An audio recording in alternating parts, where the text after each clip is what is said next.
Olá pessoal, um ótimo dia, uma excelente semana a todos. Espero que vocês e seus familiares estejam todos bem com saúde. Hoje Deus tocou no meu coração para abordar um tópico aqui que vem acontecendo com uma certa frequência, principalmente dentro das igrejas, que é sobre o que? O orgulho espiritual. É tipo um sentimento que cresce silenciosamente dentro dos nossos corações, e todos nós, se não vigiarmos, estamos sujeitos a passar por isso, ou até mesmo deixar que esse sentimento tome conta do nosso coração.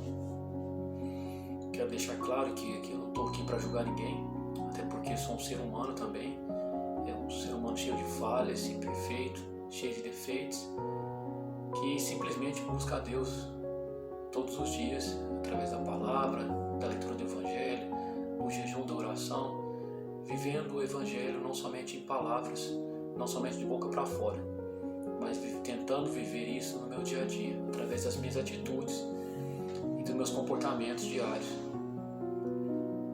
não somente em relação a pessoas, mas em relação a tudo. Então, o que seria esse orgulho espiritual? É um sentimento que se manifesta e vai crescendo sutilmente, algo que a gente não percebe, que se esconde atrás, muitas das vezes, da santidade.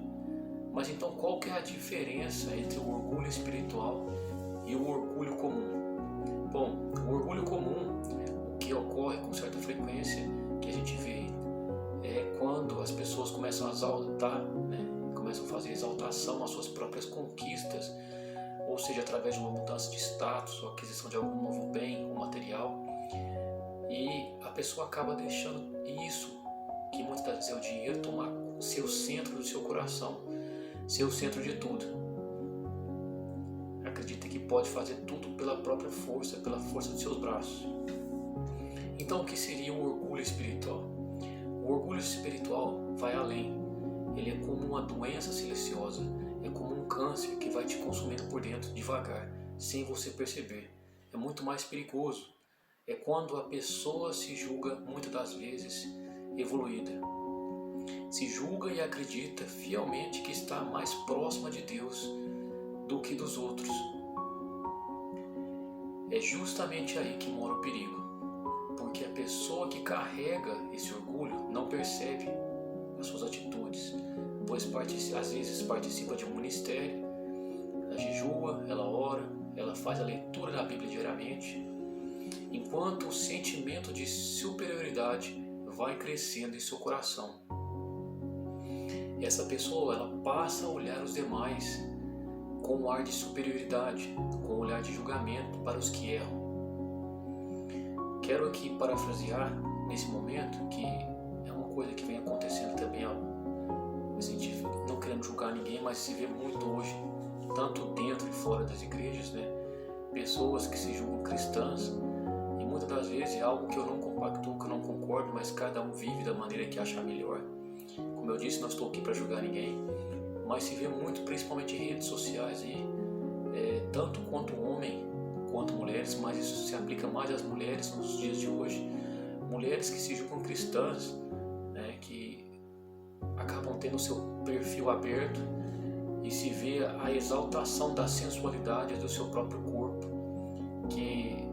e muitas das vezes a mulher está praticamente nua, somente com um fiozinho tampando tudo, e com um headline, a mensagem principal do Senhor é meu pastor e nada me faltará. Estou trazendo esse exemplo aqui para que as pessoas possam refletir qual que é a conivência da palavra de Deus com um comportamento como esse. E a pessoa está exaltando a sensualidade, usando o próprio corpo, principalmente numa rede social, que é algo sagrado, que deveria ser somente para um companheiro após o matrimônio, algo que poderia ser compactuado entre essa mulher e seu futuro companheiro, e algo que se tornou tão banal, que muitas das pessoas, eu vejo que as mulheres hoje, elas tratam isso de uma maneira, não estou querendo generalizar, mas tratam esse tipo de comportamento algo normal, o que para mim não é normal.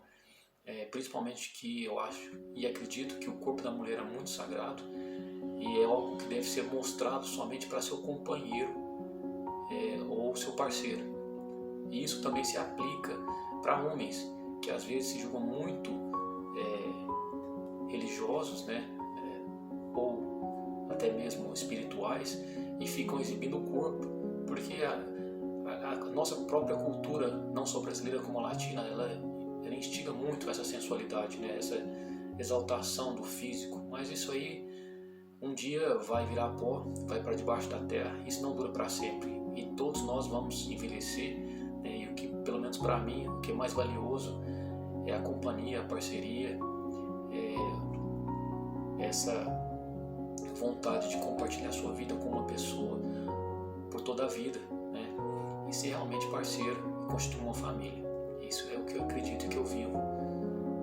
E não estou querendo aqui julgar ninguém, como eu mesmo disse, mas é preciso que possamos refletir sobre esse tipo de atitude, como que a gente quer cobrar uma coisa ou quer encontrar um parceiro, uma parceira, assim que nem nós mesmos vivemos ou temos esse tipo de comportamento. Ou seja, a gente precisa fazer uma reflexão sobre isso, né? E rever nossos comportamentos, principalmente porque não adianta você pregar uma coisa e viver outra. As suas atitudes dirão quem você é e o que você realmente vive, né? E não há nenhuma conivência com esse tipo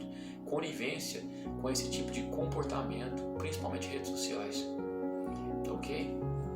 Como eu disse, não estou aqui para julgar ninguém.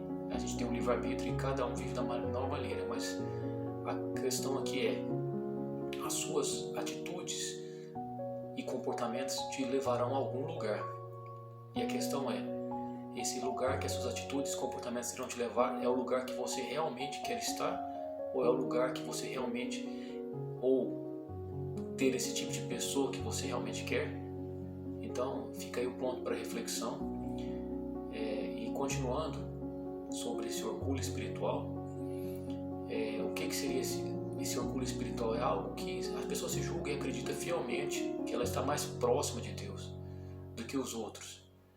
É justamente aí que mora o perigo, né? Porque a pessoa que carrega esse orgulho, ou essa soberba, essa vaidade, não percebe, pois muitas das vezes ela participa de um ministério, ela jejua, ela ora, ela lê a Bíblia, enquanto o sentimento de superioridade vai crescendo em seu coração.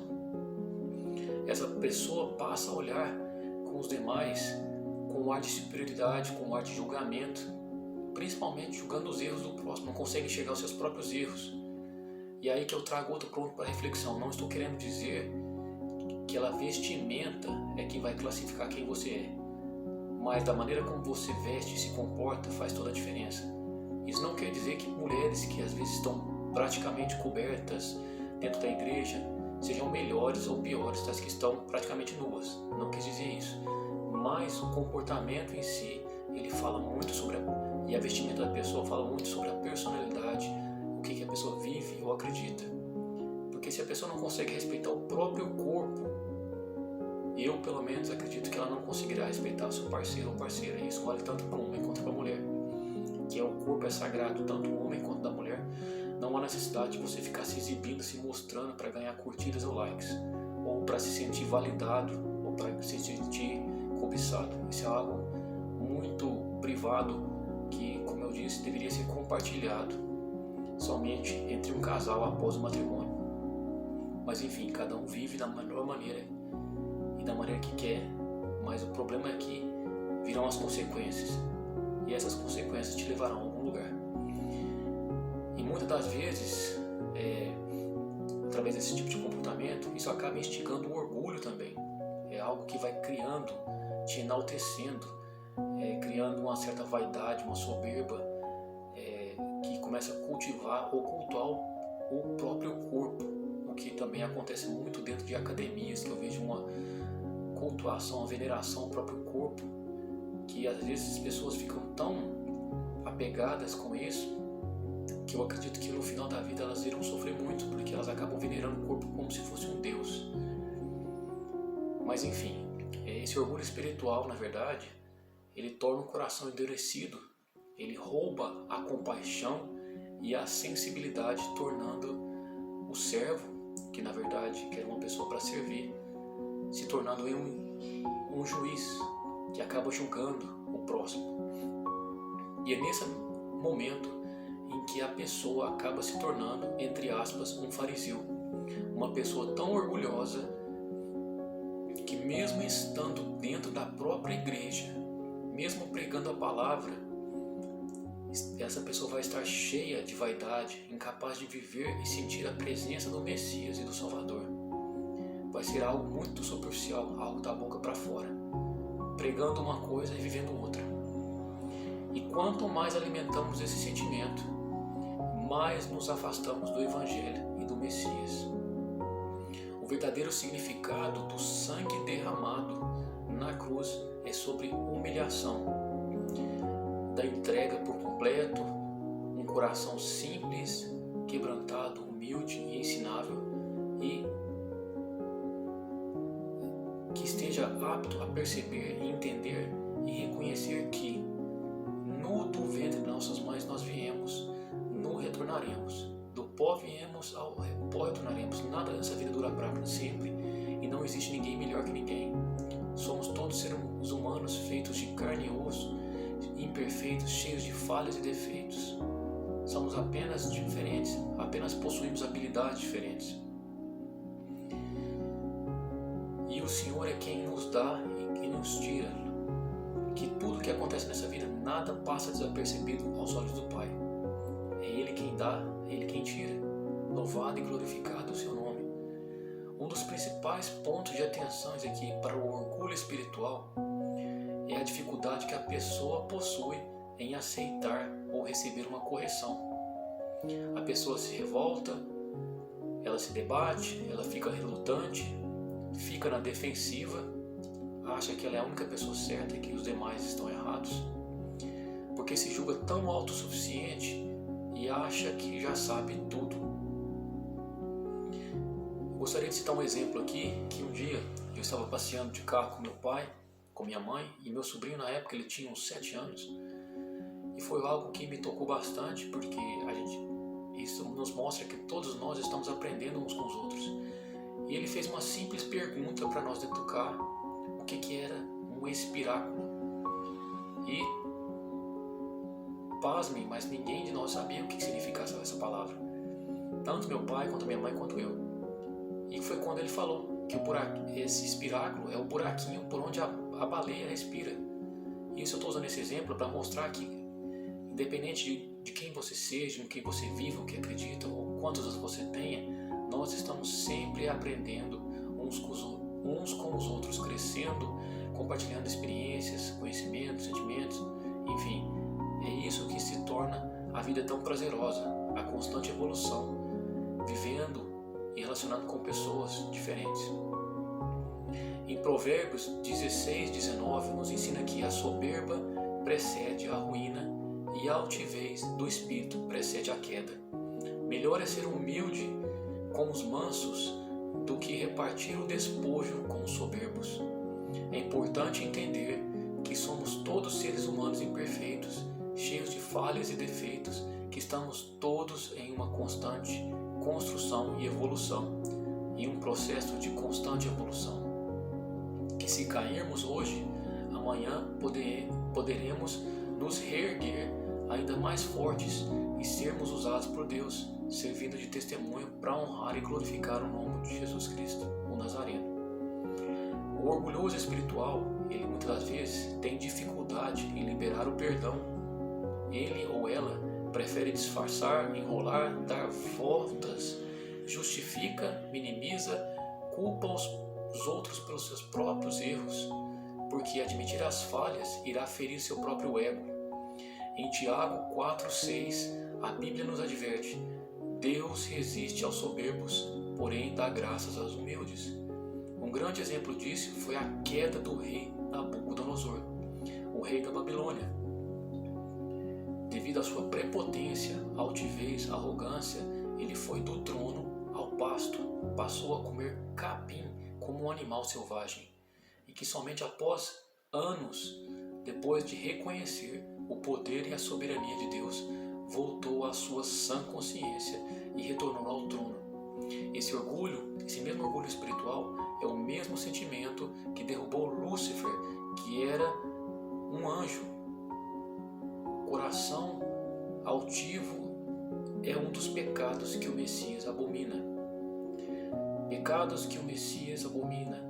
E tal que aconteceu não somente com Lúcifer, aconteceu com várias passagens na Bíblia que reis que caíram devido à sua soberba, à sua vaidade, à sua prepotência, ou até mesmo à falta de seguir a palavra, de respeitar a profecia. No caso de desobediência, é o exemplo de Sansão, que era para ser uma pessoa usada por Deus e por fim acabou se envolvendo com mulheres estrangeiras e acabou caindo e perdendo toda sua força devido à sua desobediência. Em Gálatas 6:1, a Bíblia nos ensina que se alguém for pego em pecado, vocês que são espirituais deverão restaurá-los com mansidão e cuide-se para que cada um de vocês também não seja tentado e caia em tentação. E por fim, em Romanos 14:1-23, nos ensina e nos adverte sobre a tolerância e benevolência com o próximo. O que come não despreza o que não come, e o que não come não julgue o que come, porque Deus o recebeu por seu. Quem és tu que julgas o servo alheio? Para seu próprio Senhor, ele está em pé ou cai, mas estará firme, porque poderoso é Deus para o firmar. Porque nenhum de nós vive para si, e nenhum morre para si, mas tu, porque julgas teu irmão? Ou tu, porque desprezas teu irmão? Pois todos havemos de comparecer ante o tribunal de Cristo. Porque está escrito: todo joelho se dobrará diante de mim e toda língua confessará a Deus. Ou seja, independente do que você esteja fazendo ou vivendo, às vezes você acha que seus comportamentos agradam ao Senhor e muitas das vezes você está pecando e está vivendo sobre cima do muro, achando que não será descoberto. É um erro aí muito grande. Pode ter certeza que a prestação de contas virá e todos nós estaremos sujeitos a isso, diante do tribunal do Senhor e do Messias. Porque hoje falar de Deus até papagaio fala, mas serão as suas atitudes e seus comportamentos diários que dirão quem você é, quem você realmente vive e acredita. Em Romanos 15:2, assim como Cristo, que cada um de nós agrade seu próximo no que é bom para a edificação, que sigamos o Evangelho não somente de boca, mas de corpo, alma e espírito, através das nossas ações, atitudes e comportamentos diários. E que através das nossas atitudes e comportamentos diários, as pessoas possam ver, não a nós, mas a presença do Messias e o poder de Cristo em nós, trazendo paz, contribuindo para a edificação de uns para com os outros, sem julgamentos. Que a igreja possa ser um lugar de paz, de amor, de respeito, de amor ao próximo. Que a igreja possa ser mais hospital e menos tribunal. E isso se aplica tanto para pessoas dentro da igreja quanto fora. Que nós possamos ser usados os instrumentos do Senhor nessa terra para louvar e glorificar e edificar o teu nome. Seja ela através de qualquer atitude que você tenha, seja ela através do louvor, através da palavra, seja dentro de um hospital, dentro de um presídio, dentro de uma academia, que você possa ser usado pelo instrumento de Deus e do Espírito Santo para pregar a palavra e falar sobre o poder de Deus e sobre o Evangelho. Que Deus abençoe a todos grandemente, um ótimo dia e uma excelente semana.